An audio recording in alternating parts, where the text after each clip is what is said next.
G'day guys, and welcome to another lesson. Today we're going to take a look at a number of things, try and get through it relatively quickly. I know you're over it, but it is a lengthy one. We're going to look at three main syllabus dot points. Firstly, the sources of planning ideas, where a business owner would get their planning ideas from. We're going to be looking at visions, goals and objectives, and we'll be looking at syllabus dot point organising resources. And inside each of these dot points, there's plenty of things that we need to delve into. So sources of planning ideas to start with.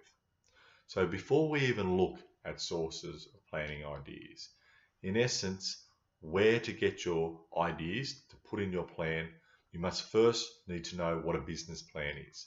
But before we even think about what things should we do to plan, we need to give a quick overview of what a plan is. So what's a business plan? A business plan is exactly what it says. It's a plan for a business.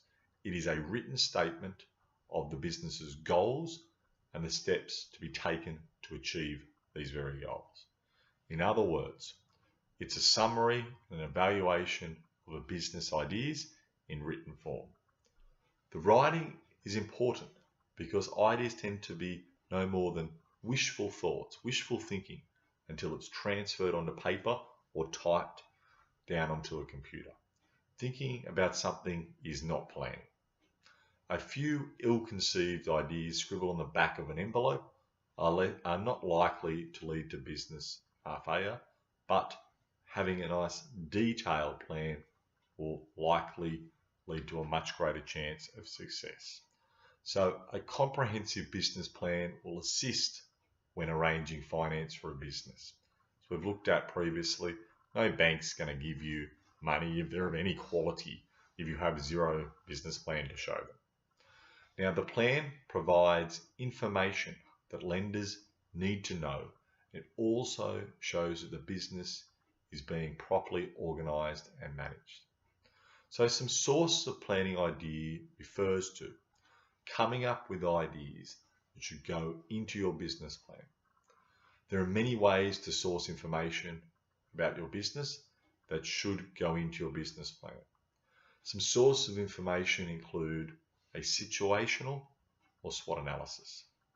Now, this stands for the owner or someone else beginning the task to identify the strengths, the weaknesses, the opportunities and threats of a business. It's vital for a business plan to ascertain where your business is at, what situation is it in, and looking at those strengths and those weaknesses and those opportunities and threats.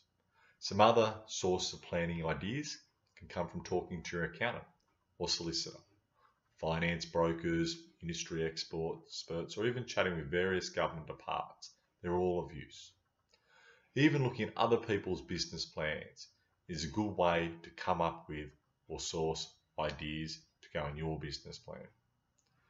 Now the plan itself has a number of sections, such as doing a situational SWOT analysis, setting out a vision or mission statement for a business. It's important for a plan to look at business goals and look into how to achieve long-term growth. Effectively organising resources is another major thing that a business will need to look at. So, first step, a situational analysis. This is known as a situational SWOT analysis. It involves the business manager looking at what the business internal strengths and weaknesses are, things that a business has a great deal of control over, the good and bad things. This is the internal stuff of a business, as I mentioned, not the external. An example, a business may have an owner who has worked for a long time in the industry. Well, this is an internal thing and it's a strength. Whereas a business may have lots of lazy workers. I know about lazy workers. This is seen as an internal weakness. The next part of a SWOT analysis involves the business owner looking at the external, the outside influences on the business. This is something that the owner has a lot less or little to no control over. They'll look at external opportunities for the business, such as being able to make use of new technologies. It's outside, but it could be a big use for the business. We'll also take a look at the outside threats to the business, such as increased international competition, maybe globalization could be external threats. All right, the next step is to look at vision.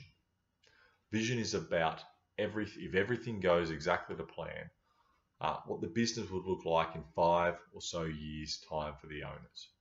A typical vision for a business will be of a highly competitive business producing quality products and effectively meeting their customers' needs. It is likely to have highly trained, happy, productive staff, effective employees who are well rewarded for their efforts. An example of a vision or vision statement for a business is NAB, the National Australia Bank.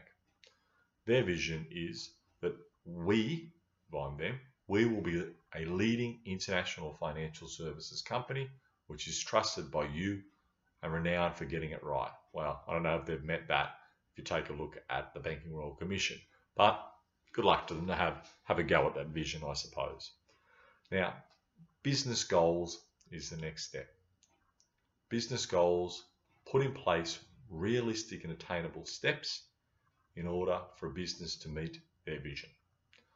A goal states what a business expects to achieve over a set time, which will assist in realizing the business's vision. Now, some goals for business can include the following: to become the largest business in the market, to improve market share, to provide a reasonable return for investors, or to contribute to the well-being of the community. Long-term growth is another very important goal and objective for any business. A business will generally want to grow the market share of its business. It'll want to grow its profits, increase or grow its share price, and they'll want to be able to put in place measures to allow all of these things to occur. On the other side, the flip side, growth is making sure that shareholders get their share of the profits. If a business is using all the profits to go straight back to reinvest in the business in order to grow, the shareholders may not be happy. They're not receiving their dividend check, their share of the profit. So it's about weighing these things up. You need to also organize resources. This refers to managers and owners structuring or organizing their resources or assets in a way that best helps meet its vision and its business goals. Now, the business is usually divided into 4 main business functions or sections, that being operations, marketing, HR, and also finance.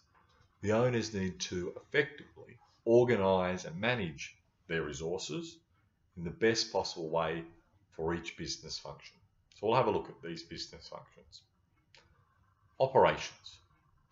The operations function of a business involves transforming different types of inputs, raw materials, labor, equipment, etc., into either finished or semi-finished products or services to produce either a good or a service. Therefore, a business needs to have essential equipment and knowledge. As part of the business process, the operations function of a business must be planned and organized as effectively as possible. Consequently, to undertake successful production, the following questions need to be asked by the operations managers. What type of equipment and raw material is needed? Which suppliers will be used to purchase the equipment and raw material? How much money needs to be allocated to the purchase of raw materials and resources? All of these questions are questions that the operations manager will be looking at, and they'll be looking at coordinating the resources to answer these questions. So researching the answers to these questions will enable SME owners to clarify what changes may need to be made to either the structure of the business or the production process. Now, another business function is marketing.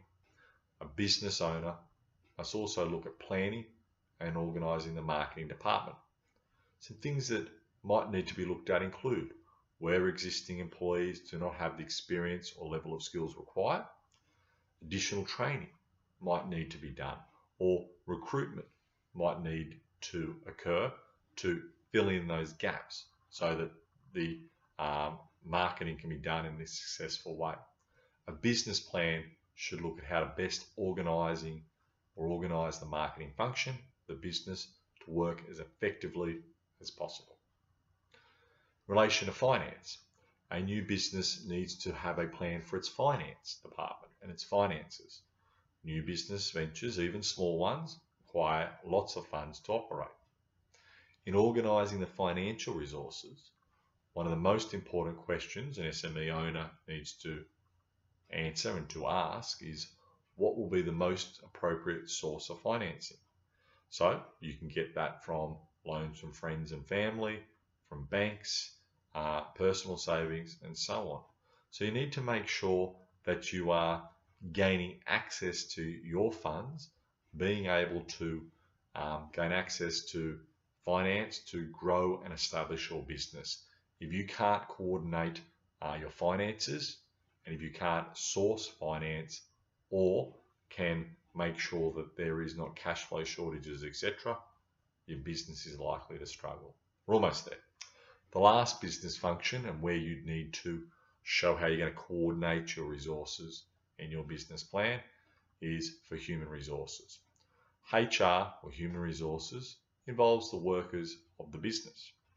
As part of the business plan, the owner needs to effectively plan and organise the role and the job of employees in the business.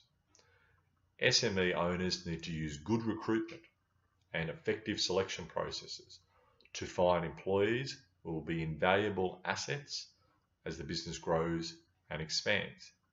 The business plan will need to incorporate any training programs that will likely have to take place. Another important aspect for all SME owners that they need to consider when organising their HR arrangements and resources is the need to comply with legislation relating to anti-discrimination and equal employment opportunities. They need to make sure that their staff are trained in that and that they have a good understanding of EEO and anti-discrimination practices. Right guys, thanks for listening and see you next time. Goodbye.